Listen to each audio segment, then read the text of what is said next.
Oh, we're live. I'm going to begin with the end in mind. That was Stephen Covey, actually, in one of his books. Begin with the end in mind. So I'm going to begin with the end in mind today. And the end in mind is this, that this discourse today is written for the first responders and victims of 9/11, which happened 24 years ago to the day. So they are.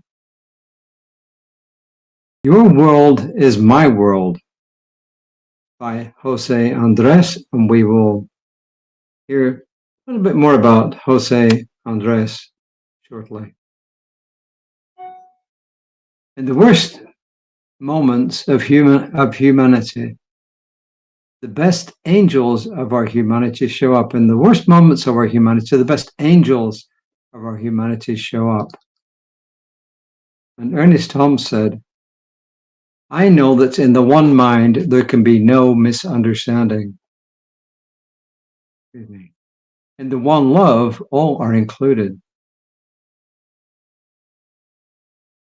Mary, a writer this month, says, I'm at once haunted and inspired by the life work of those who can't look away, who are compelled to run headlong into danger and pain. Aid workers and medics amongst bombs in war zones. First responders who shovel the earth looking for survivors after natural disasters. Scuba divers who excavate slave trade ships to record the history of the voiceless. These and others like them have torn my heart wide open and have shown me the deep complexity of our human condition.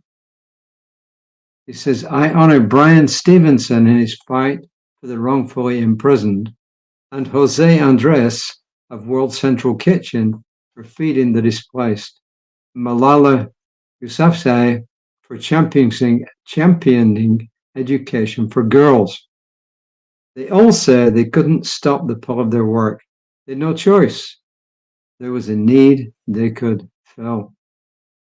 Purpose can be a powerful force that prioritizes the lives of others over our own. This offering of unconditional love is never in vain, no matter the outcome. And we are one with them.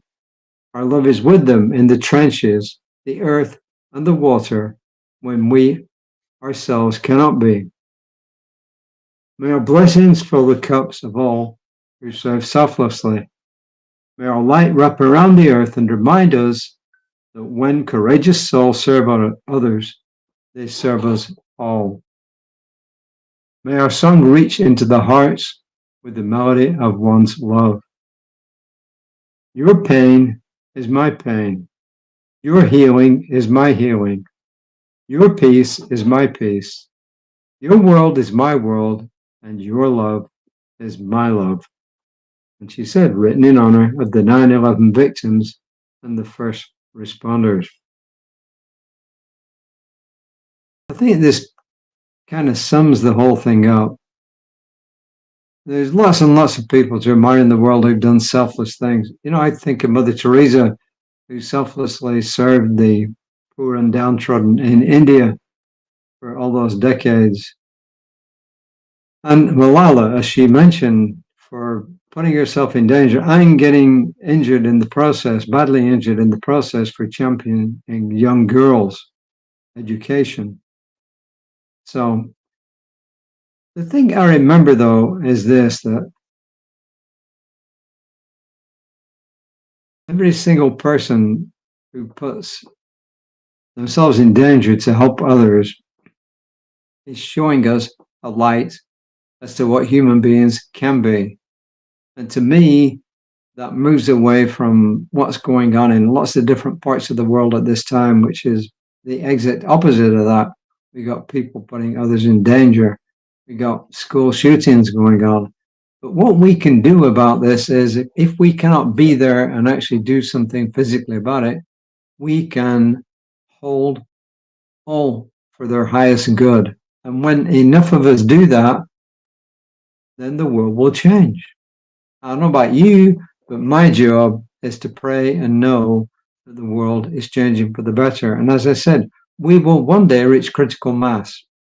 Just like when you look at the concept of the telephone ticking off, you can actually see the graph where it goes up. When you look at television, you can actually see where it comes along in a straight line and then it just goes off.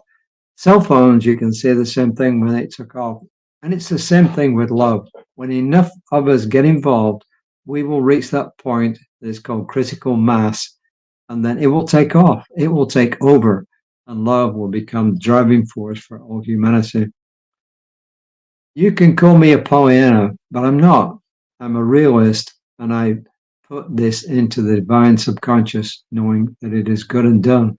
And that, my friends, is my prayer for today for you and for the survivors of 9/11 and for the families of all the victims of 9/11 and all the people who are still suffering from the effects of 9/11, such as first responders. And I leave you with this wonderful affirmation. In the silence of my heart, I feel my oneness with all creation. In the silence of my heart, I feel my oneness with all of creation. That, my friends, is my offering to you for this day. It is Mary's offering to you for this day. My friend and colleague, Reverend Lisa Ryan, will be here tomorrow at about 9. Oh, no, she will be on Creative Life Spiritual Center's Facebook page tomorrow. And I'll be back on whatever social media you saw me tomorrow, sometime around about 5 p.m. Stay tuned. Till next time. Namaste.